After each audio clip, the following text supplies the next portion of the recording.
Welcome back to the Renegade Report. Hot mic. You know, the football players come in, and they're so well behaved. But you get tennis in here, and it's right out the window. Forget it. Jeez, God. You guys missed it, by the way. Welcome to the Renegade Report. We're here with two female tennis players who have done, well, we'll call you tennis players. We'll just skip the gender part. Okay. Who have done a wonderful job this season, and you've qualified for postseason play. And you weren't a doubles team all season, were you? No. And when you guys were in high school, this is just me going out on a limb here, okay? This is me speculating, reaching out into the ether. Did you guys think that you'd be a successful doubles team at the college level? In high school? Yeah. No. Isn't that nutty how time flies and life changes? Yeah. Yeah. It's wild. Yeah. Because you guys were not, how do you put it? Real friendly in high school, were you? You were competitors. Tennis players are intense people. Yeah. Yeah. Kaylee was pretty intense. Oh, she was intense? Yeah, look at her. She's scary. She is horrifying. It's those ones you got to watch out for. But you, that's funny that you would make a joke about her being intense, because everybody down to the maintenance people at the college are familiar with your emotional range. Do you let it go when you leave the court, or does stuff get broken at the old house? No, after just leave me alone for maybe 20 minutes. I'm good. And it's all, you guys have pleasant after match meals and everything? Yeah. Yeah. That's very good. Food brings people together. It does. That's true, though. That's true. How do you feel about your chances at Ojai?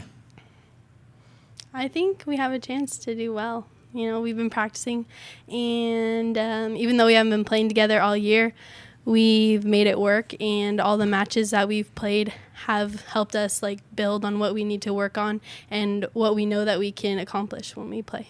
Because tennis, at its core, is a very individual sport, but then doubles, it almost seems like a different sport. You guys really have to work together quite a bit and communicate. Do you talk about a strategy going into the match? Do you or not really? Yeah, I mean, when you first start, you kind of have to feel it out. But then once we realize what they can do, then we can kind of base our strategy off of that.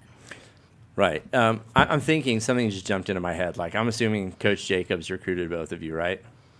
Well, yeah. Yeah. So Jacob recruits you, and then you get Loudermilk for your coach. Was that a surprise? Because they're not the same person, despite having the same first name. No, definitely not. Definitely not.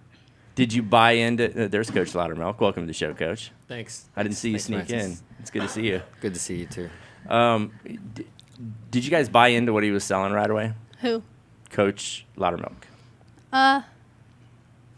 What were your first impressions coming out of high school? Because tennis players believe it or not, tennis players don't have a reputation for being easy. You guys have private coaches and your own ideas about things, and then you come to college, and it's you're buying into a team deal. Did you buy into it right away? Yeah, I mean, I didn't know what was going to go on. I didn't even know who our coach was going to be, because I didn't even think we were going to have one other than Nick Jacobs, because he was in charge of it. And who's no slouch. Yeah, he's a dynamic individual. Yes. And so you get Loudermilk, and he's a guy with some ideas, right? Yes. What about you, DeVries? Did you buy into it right away? Sure. I don't know. I don't think you did. But he seems like a very laid back guy. But there's a lot going on there, isn't there? Yeah, he's tough on us, but only because he wants us to do well. That's anybody, really. Yes, It is. It is. We talk about that a lot in the department. If you're really popular with your athletes, and they have nothing but good things to say about you, that's probably cause for concern. Yeah. It's the coaches who are hard on people that and demand a lot that often get the most out of you. Did you expect to be at this point, DeVries, at the beginning of the season? I mean, I hope to be, but I don't think I expected it really, because I didn't know what the competition was like in college. The levels of play are a lot different. So I was just hoping for the best, and now that we're here, it's awesome. Yeah. No, it really is. And I know that expectations were low, but then at some point, you guys started the season off with quite a few wins in a row. And last season, of course, the secret's out, right? The BC women's tennis team did not win much or at all. And this season, you guys did win. So but was there any pressure at any certain point, like, of keeping that going?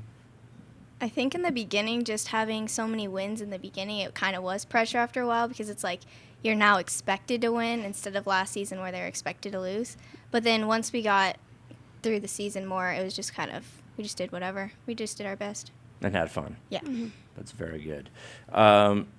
Tucker, for you, and Schwartz was talking about what it was like to be the number one last year and the season before this one, and how a lot of times you go to another city and there's a kid there who's maybe nationally ranked, and and you guys do have brutal rankings, right? Like you can go on that website and see exactly where you fall, right? Yeah. Do you do that a lot, or do you just try to not check? No, I don't even think about that, and it's not even in my mind, really. Good.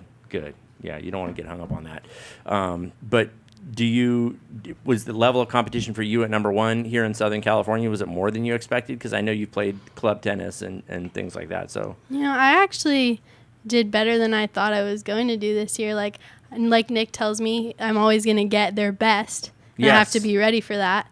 And I did. I got some really tough competition, but I knew I was going to. So it wasn't like, it wasn't too surprising. Yeah. When you were in high school, were girls afraid of you? I don't know, Kaylee, were they afraid of me? Yes. Okay, yeah. Sometimes I've been afraid. There was this girl who maybe this happened, maybe I saw this, maybe I didn't. Memory's such a subjective thing when you're old like me. But this girl didn't call a ball out. She must have not called it out quick enough because you returned it kind of aggressively, and you might have hit her in the small of the back. And then I think you said, sorry, or something like that. I said sorry. But were you sorry? Yeah. Okay. I mean, I genuinely did not mean to hit her. When she was totally turned around. Yeah, I can see where, she was definitely out of position. So hopefully that learned her. Because that could be dangerous, right? Yeah. Okay, very good. Just gotta get out of the way. Yes. Do you know who you're going to play at Ojai yet, DeFries? No. Are you that worried about it? I mean, I'm worried, but there's nothing we can do about it now except practice and get ready for it. Right. Are you working harder now than you did in high school? Definitely. Yeah. But it's getting more out of you. Yeah. Yeah. Do you wish you would have known this stuff when you were in high school? What? The stuff that you've learned this season. Oh, yeah, I think it would have helped me in high school too, but the competition was a lot different in high school also. So I don't think I would have learned as many things just because I knew all the players. We all played together for 4 years in high school. And you probably knew it from outside of school too, Yeah. right? I mean, it's not that big of a city. Mm-hmm. Right, exactly. And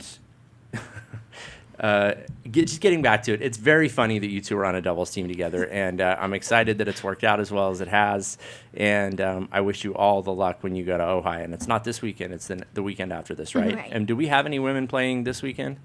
No. Okay, all right, so we have 2 weeks to get ready for that. Well, I hope you stay healthy, and you're going away to summer camp this summer. Mm-hmm. Do they know you're not a camper? You told them you're a grown-up, right? Yes. Okay, good. All right.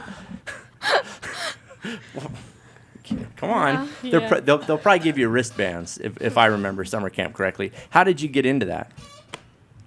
It was Nick. He's the tennis director over there. So, Nice. So he asked some of the players on the guys and the girls teams if they'd want to help out at camp. Nice. Yeah. And that's out of state, right? Mm-hmm. Where is it? Massachusetts. Have you ever been to the East Coast? Yeah, I used to live there. Oh, okay. So you're ready for all that then. Yeah.